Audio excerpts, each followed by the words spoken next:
hitting 3 home runs. I'm Luke Russert, NBC News Radio. You rock. Thanks, care. Man. Bye-bye. GoToMeeting is the powerfully simple way to meet and collaborate online. Here's MindJet's Chief Marketing Officer, Yasha Kakis-Wolf, telling us why he believes in GoToMeeting. For us, using GoToMeeting is our answer. It's the way that we move forward. It's what allows us to be successful. We're able to share the ideas, the plans with everybody, inside of our company and out of our company. Visit GoToMeeting.com. Click the Try It Free button and enter promo code 45 for a free 45-day trial. GoToMeeting. Meeting is believing. The Home Depot has a new lower price on Owens Corning EcoTouch R30 15-inch insulation. Now just $11.87 a roll. It's softer and a lot easier to handle. And the new lower price? Well, that's a lot easier on your wallet. For a better insulation job, start with better insulation. Get your hands on Owens Corning EcoTouch, now only $11.87 a roll. More saving, more doing. That's the power of the Home Depot. U.S. only. See store for details.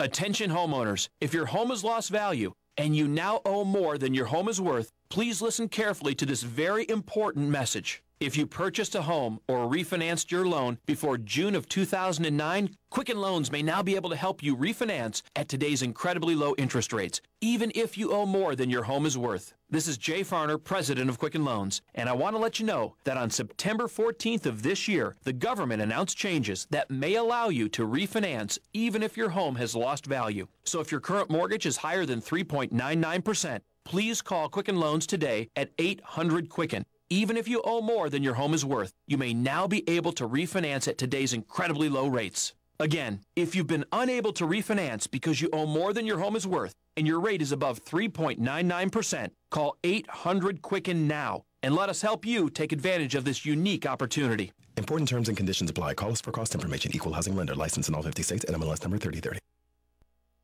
This is meteorologist Tommy Els. We have a cloudy sky this afternoon. Highs will be in the mid to maybe some upper 60s. Clouds will linger tonight. A patch or two of some fog and drizzle returning in the mid 50s. Friday morning clouds and fog. They're becoming partly sunny. We could top 70. Friday night partly cloudy, 50 to 55. And clouds will be on the increase Saturday, becoming breezy. High 65 to 70. Meteorologist Tommy Els from the WSNJ Weather Center. The following is a paid political program. Now it's time for Voice of an Independent Nation. And here's your host, David W. Bowen. Yes, good afternoon, everybody. I want to welcome you back to our show. Today we're going to talk about a few things. If you feel like calling in, the phone number here is 856-765-1240.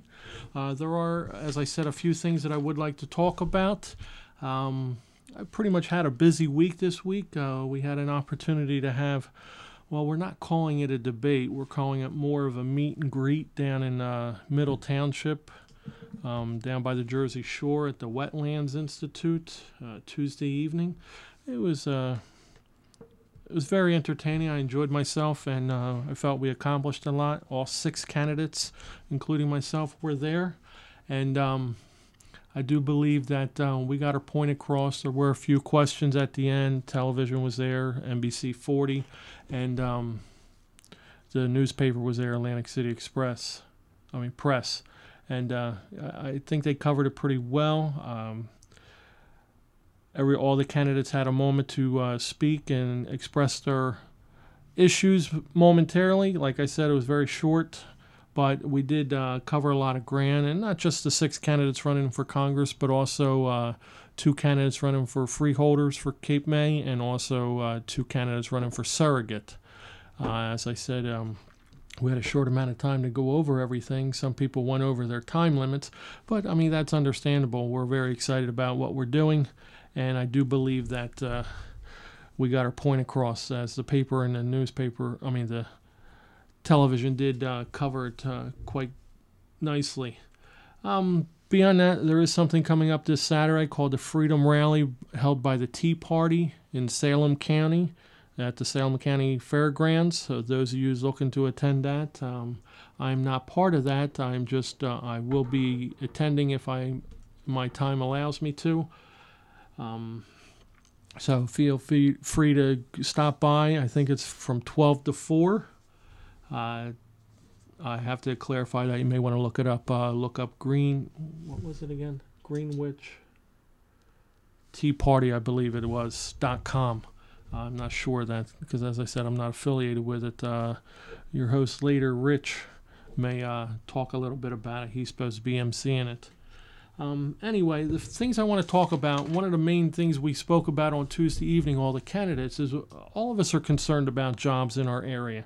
And as we should be, because jobs is very crucial. But as I pointed out to you, jobs is just a portion of the main situation that affects the society, and that's the economy. Now, we need to stimulate growth, we need to reduce spending, we need to create jobs. And we have businesses that are sitting on $1.7 trillion in cash in their bank accounts that they won't release. I'm not talking all the mom and pop shops. I'm talking major businesses. And everyone is afraid. If you go on my website, davidwbowen.com, I have a lot of write-ups there. But you can see, you look up Bloomberg, the CEO Summit. It's regarding debt. And you have 4 of the top larger companies in America worldwide that have a discussion back and forth with each other. And what they're telling you is that there's no confidence in the government. And we need to build that confidence back up to get these companies to start reinvesting back in themselves, for one, to start hiring and training new hires and existing employees, but also stimulating our own economy. If we build up consumer and investor confidence, these companies will start investing back in America. But like I said before, with the tax situation, we need to close off those loopholes. Now, I am working out a lot of figures as I spoke with you about, but I'm still in the process of doing that. But we have a couple things going on out there. Like I said, everyone agrees that we need to lower taxes. Okay, that's nothing new. Where we're also coming into play is that we need to reduce the deficit as much as possible without affecting the certain entitlement programs. Now, if you also look on my website, I put up there that I showed the national debt and all that, and it has breakdowns of everything, a cumulative calendar per se of all the costs that the country is facing. And with that being said, they're steadily rising. Every moment we speak, the Chinese is buying more and more debt. And actually, Taiwan is buying a lot. And I was surprised to find out today that Taiwan actually owns, no, I lied to you, not Taiwan, Vietnam actually owns more debt or owns more gold than we do. And I was kind of mesmerized by that. But that was surprising. China owns a lot, but Taiwan owns more, or Vietnam owns more than we do. China is our biggest holder of debt. We also have Russia's in there and a few other countries that are important. But actually, our own Social Security system, we owe $5 trillion to that. And one of my things one of my issues that I want to take care of is replenishing back our Social Security. We borrowed $5 trillion from it.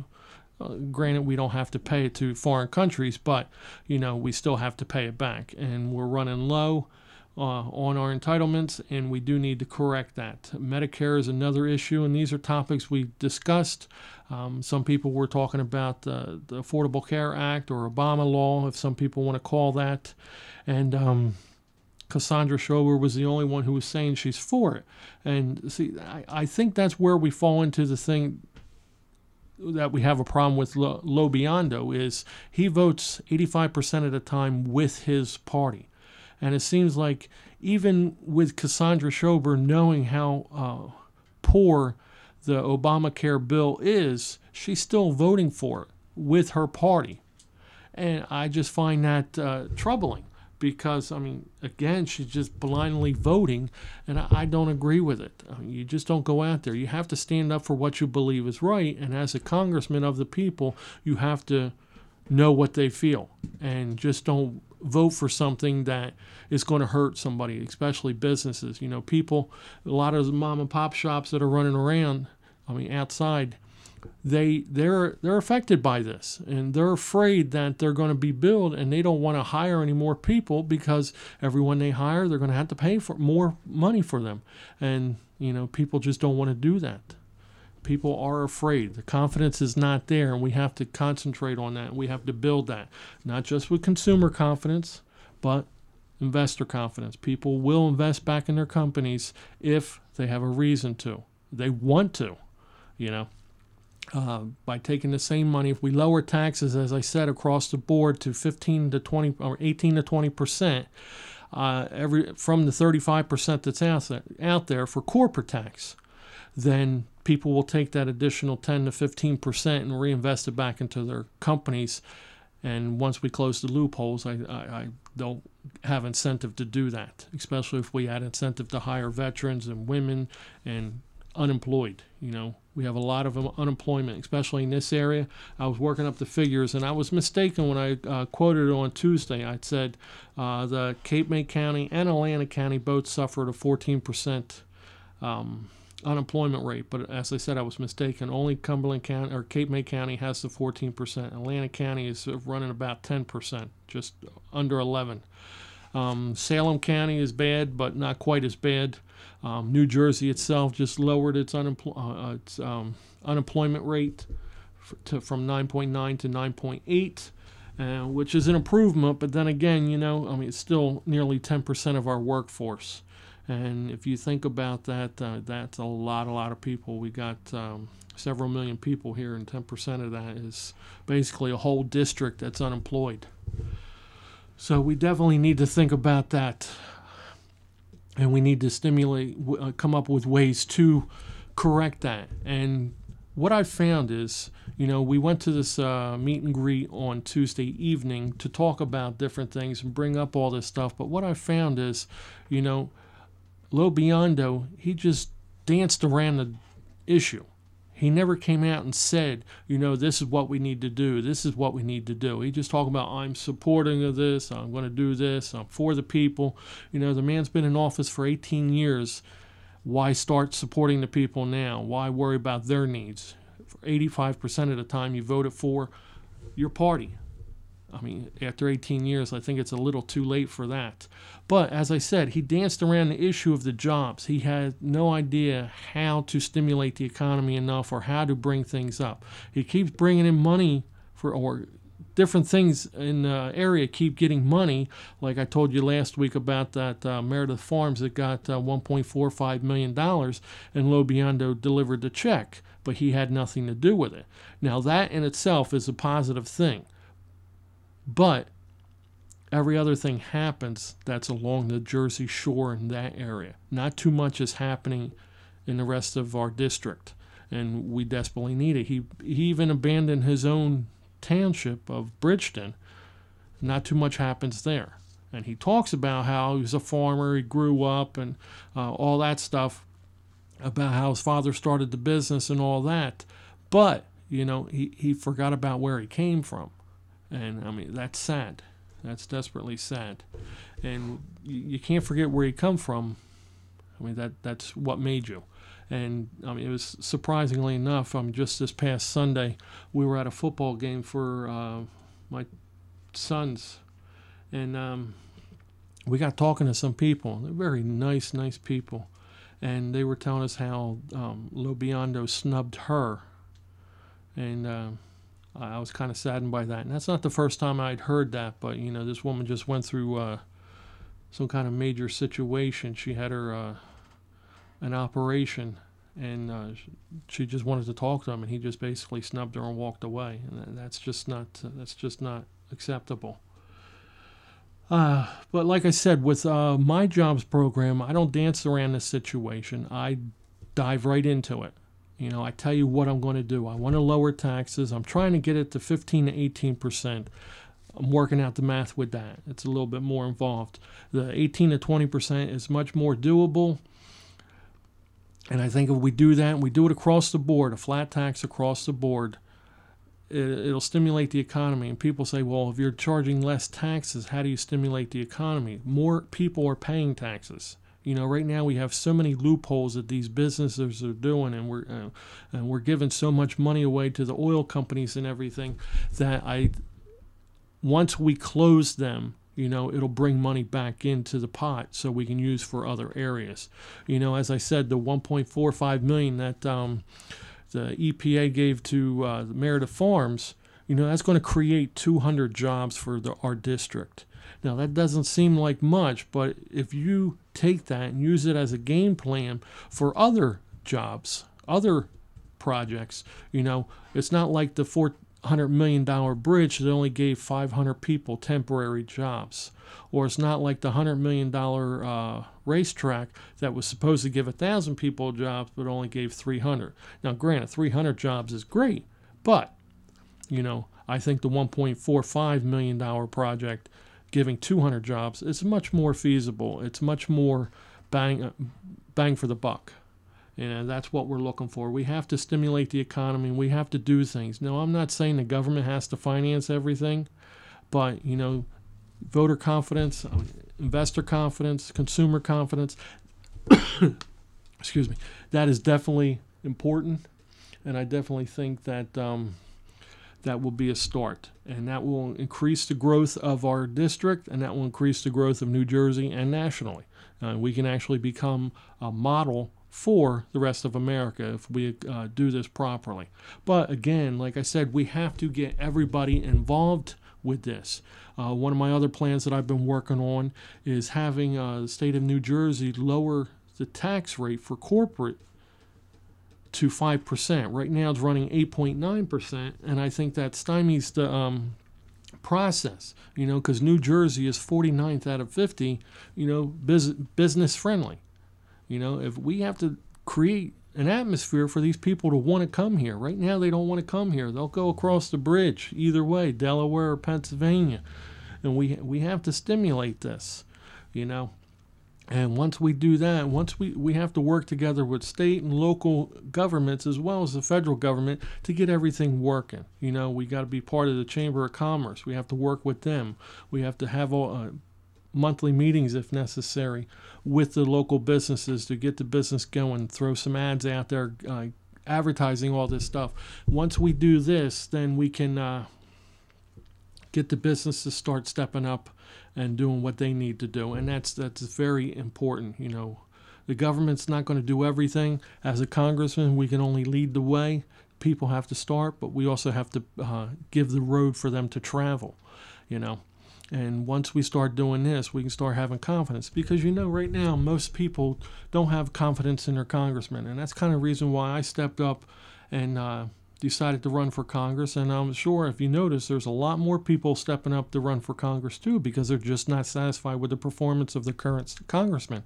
And we need to give other people a chance. Like I said, I'm working up the figures. Check out my website. You'll see it all. But, for 18 years, Lo Biondo's been our congressman since 1994, and things have not gotten better. They haven't gotten worse, but they haven't gotten better. When I say they haven't gotten worse, I'm talking figures-wise. As far as reality, businesses are leaving. That's a way of life. Jobs are going away.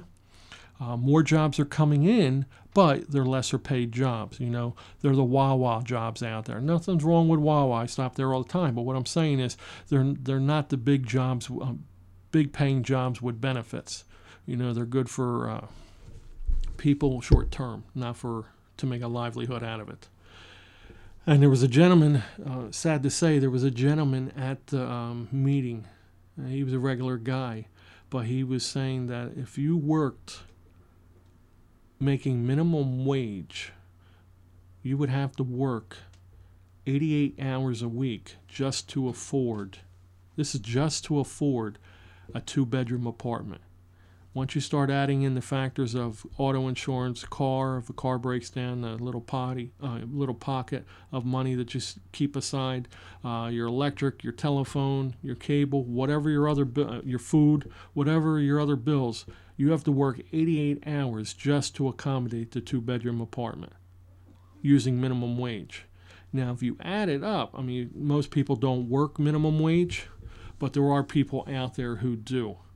And that's where the two-income families come in.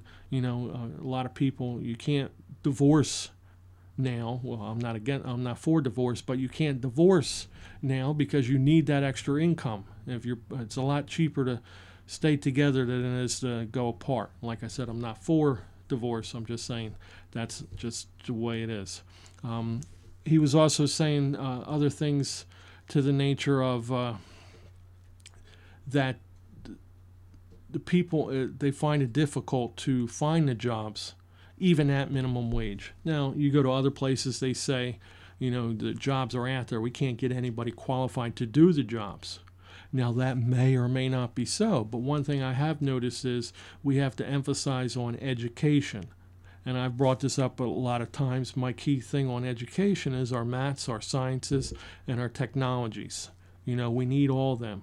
And, we need maths and sciences to create the technologies, but technologies, we have to be able to utilize what we already have at the store to progress to a further state. And I think if we teach our kids now, we'll get better. One thing I find in our school district, my particular school district, they provide you with iPads. And I think that's great, because the kids have the technology. Not everybody can afford a computer, but if the school supplies an iPad, then I think it helps the students. And granted, it is limited on some of the websites it can go onto, so it's not really for social, but, I think it's key kids learn. Like my father, he was 84 years old when he passed. He couldn't even figure out how to turn on a computer, let alone scroll around on the websites. And now you have children coming out of kindergarten who are fully capable of operating a computer and doing all that. When I went to school, they were just coming out with personal computers, and I had to learn.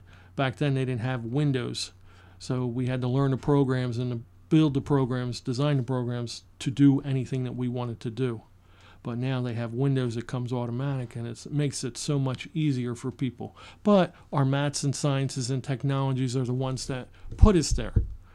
We need that. We don't emphasize that in school anymore. In fact, as I told you, the students today are graduating from high school aren't capable of getting into college because they don't have the classes, they don't have the remedial skills to do it. And that's an issue. We need to emphasize that more. I don't know if we got to raise the standards. We got to spend more time. There's talk about extending the school year, extending the school day. I don't know what it is, but the bottom line is we have to do something. And I think we're trying to push too much into the day, and we're spending so little time. 40 minutes goes by quick in a classroom. You have to have a good amount of time to cover the subjects and make sure the people understand it, that students understand it as they're doing it. But the thing is, we also need help in the classrooms because our classroom sizes are getting so large. You need an additional person to help. And I found some schools are trying to do that, but it's not everywhere, and it's not for every class. And we need to accommodate that, but we need the revenue for that. If the state of New Jersey, as I said before, will step up the bat as it decreed into law back in 2008, then it'll give the townships the necessary money that it's supposed to do. And the school districts can start providing for these services again. Because if you remember 2 years ago, my specific school district let go of 40 people. And that's not right, especially when they were key personnel within a school district. But we need to make sure the money has. Now, Governor Christie has presented us with a $750 million proposal we have to vote on in 2 weeks. As far as they'll give certain monies to certain colleges and institutions and even secondary schools. I don't know so much if it's for the high schools or the elementary schools, stuff like that. It didn't really specify. But, if you think about it, I talked about it 2 weeks ago. Stockton College got a $225 million loan and has no idea how it's going to pay for it. I don't know how a college can get that much of a loan, but it did. And it's refurbishing a lot of the buildings. It's building new dormitories and stuff like that. And this money that the governor is talking about is not for new dormitories. It's strictly for new buildings, upgrading the computer system, stuff like that, not increasing its amount of students it could take. And right now, I think Stockton College brings in about 9,000 students a year, which is just incredible to think about. But anyway, moving on. There are other factors going on with this. If you paid attention to Obama and all that stuff, I just got an email today as far as Hillary Clinton is pushing the United Nations gun treaty, where they want to take away all our guns unless it's government-owned guns. And frankly, Hillary Clinton nor the UN has any right to do that. It's against our Constitution, and we need to stand up and fight for it. Our constitutional rights are dwindling away, and that's just because we keep voting in these incumbents that really don't care. And like I said, Frank Lobiondo was talking about he's for the people. But if you look at his track record, he has not voted for him. I pulled up several bills for you. The NDAA, the National Defense Authority Act, where it basically allows the government to walk in and arrest anybody at any time for any reason and hold them for any reason. Any length of time. This is ridiculous. You also have the Patriot Act from George Bush. And there's another act that they signed in, 6304, where they can come in and listen to your any of your electronic communications, text messages, emails, phone calls on cell or home phone or business phone. That's just against our rights. It's against the Constitution. Now, I understand they use it in the name of fighting terrorism, but the people they're affecting, it's all Americans, not just terrorists. They can just walk in. I mean, you've heard reports. The police departments are actually have reports where they've listened in on several American citizens within their jurisdictions. Now, I don't know so much about our area, because we're pretty mellow, but there are high crime areas. If you think about it, our barracks in Bridgeton is the business